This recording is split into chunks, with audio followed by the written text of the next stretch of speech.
News आवाज वाकड येथील महाराष्ट्राचा। अल्पवयीन बहिणींवरील अत्याचार प्रकरणाच्या निषेधार्थ आज कॅन्डल मार्च। पिंपरी चिंचवडच्या वाकड परिसरात 10 आणि 4 वर्षांच्या 2 अल्पवयीन सख्या बहिणींवर शेजारी राहणाऱ्या 65 वर्षीय आरोपीने लैंगिक अत्याचार केल्याचा आरोप असून या घटनेनं संपूर्ण शहर हादरलं आहे। पोलिसांनी दिलेल्या माहितीनुसार पीडित मुलींचे आईवडील मजुरीसाठी बाहेर गेले असताना आरोपीने दोन्ही मुलींना धमकावून त्यांच्यावर लैंगिक अत्याचार केल्याचं समोर आलंय।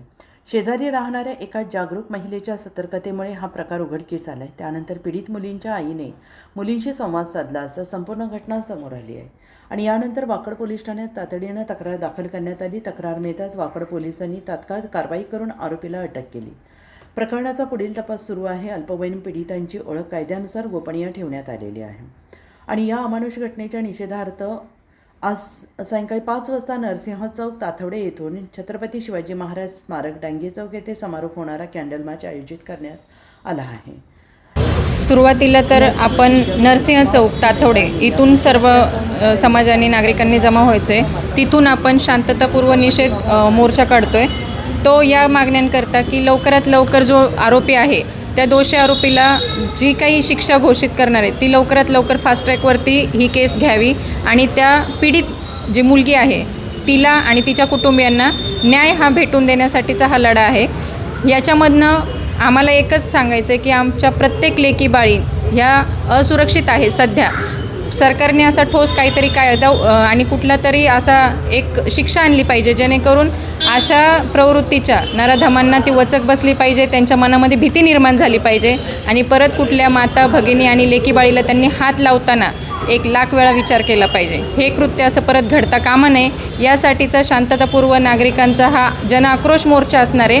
तो नरसिंह चौक ताथवडेपासून निघणार, तो डांगे चौक छत्रपती शिवाजी महाराज पुतळ्यापर्यंत आम्ही करणार आहोत।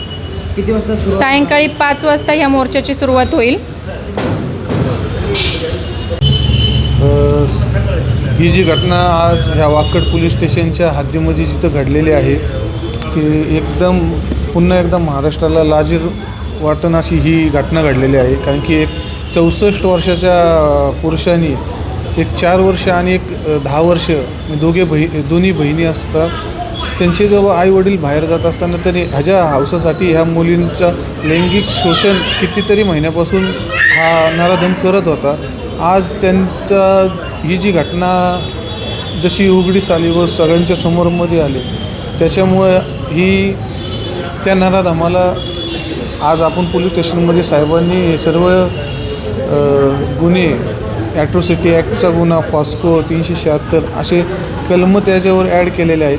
तसेच साहेबांना आणि सर्व समाजामधील सर्वांची एकच इच्छा आहे की ह्या नराधमाला फास्ट ट्रॅक कोर्टामध्ये घेऊन लवकर ह्याला कठोर कारवाई ह्याच्यावर केली पाहिजे।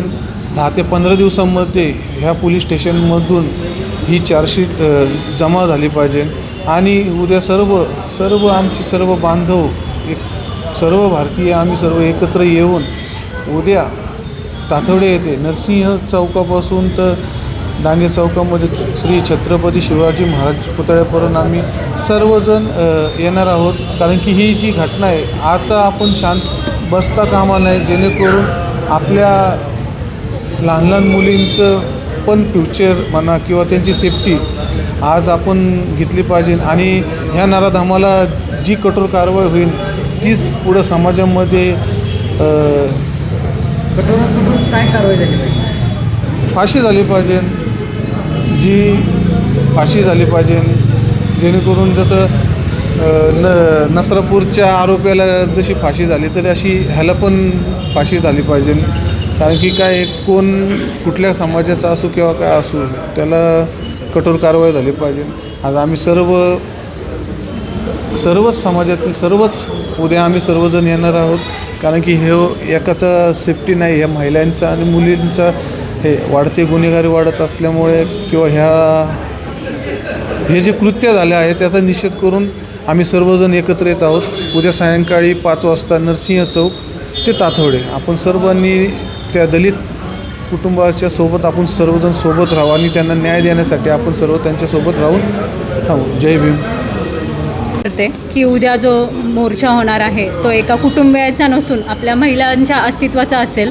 तर माझं सगळ्या माता भगिनींना सगळ्यांना विनंती आहे की उद्या आपण जास्त संख्यामध्ये उपलब्ध राहून त्या मुलींना न्याय देऊ किंवा आपल्याही घरामध्ये मुलगी, मलाही मुलगी आहे, ताईंनाही मुलगी आहे, आपल्या मुलींचं जर भविष्य आपल्याला सेफ ठेवायचं असेल किंवा त्यांच्याकडे कुणी घाणेरड्या प्रवृत्तीने किंवा घाणेरड्या नजरेने कुणी बघू नये, तर माझी उद्या सगळ्यांना एक विनंती आहे, कळकळून विनंती आहे की उद्या लाखोच्या संख्यांमध्ये पहिल्या आई बहिणी सगळ्यांनी बाहेर या, ज्या करून आपल्याला ह्या सगळ्या ज्यांची कोणाची वृत्ती वाईट होत असेल किंवा झालेली असेल त्यांना एक धाक बसली पाहिजे की नाही क्या लड़की की जंग में माँ की बेटी की जंग में माँ उतरी मैदान में, हा नारा आपण उद्या लावणार आहोत. तर माझी सर्वांना आया बहिणींना विनंती आहे की तुम्ही प्लीज उद्या सगळ्यांनी 5 वाजता नृसिंह ताथवडे चौकापासून आपण छत्रपती शिवाजी महाराजांचा जे पुतळा आहे डांगे चौकामध्ये तिथे आपण सगळ्यांनी चांगल्या संख्येने उपस्थित राहू. जय भीम.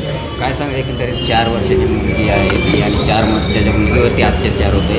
अशा आरोपींना कशी शिक्षा झाली पाहिजे, काय वाटतं एक महिला म्हणून? आमच्या तावडीत द्या, आमच्या ताब्यात द्या ना. कारण की एकाला जर धाक बसली ना पुढचा कुठला हरामखोर जागा होणार नाही मुलींना हात लावायला. आमच्या तावडीत द्या ना. कशाला पोलीस प्रोटेक्शन पाहिजे त्याला? जोपर्यंत छत्रपती शासन येत नाही आणि चौरंगा असा जो करू ना आपण. नराधम जो पैदा होतो त्याचे हातपाय मोडून जोपर्यंत त्याला चौरंग्या करत नाही तोपर्यंत असा एकही नराधम संपल्याशिवाय राहणार नाही आणि परत कुठलाही नराधम जन्माला येणार नाही. तर याच्यासाठी छत्रपती शासनच लागू झालं पाहिजे.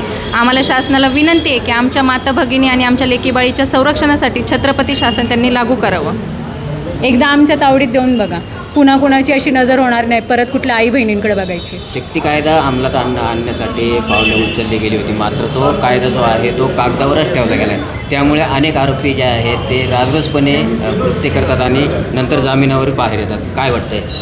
आता तुम्ही मगाशी पाहिलं रोहित दादाही म्हणाले आम्ही वारंवार शक्ती कायद्यासाठी आम्ही वारंवार विधानभवनामध्ये बोलत आलेलो होतं, पण तो पेपरच राहिला गेलेला, तो अंमलबजावणी करण्यात आलेला नाही आहे. तर माझी गृह खात्याला खास विनंती आहे की आपण प्रत्येक गोष्टीला नाही का, म्हणजे काही आरोपी पाहिलं तर तुमच्या खात्यातलेच आहेत, त्यांना दाबण्यापेक्षा तुम्ही शक्ती कायद्याला परमिशन द्या. बाकीच्या गोष्टींना तुम्ही देताच ना. नको ते बेकायदेशीर धंदे असतील. आता स्पा सेंटरवरती कारवाई चालू आहे, किती आहेत? वाकडमध्येच किती आहेत? मग माझी एक विनंती आहे ते बिल पेंडिंग ठेवण्यापेक्षा शक्ती कायद्याचं त्याला मंजुरी द्या ना. परत ही अशी घटना होणारच नाही.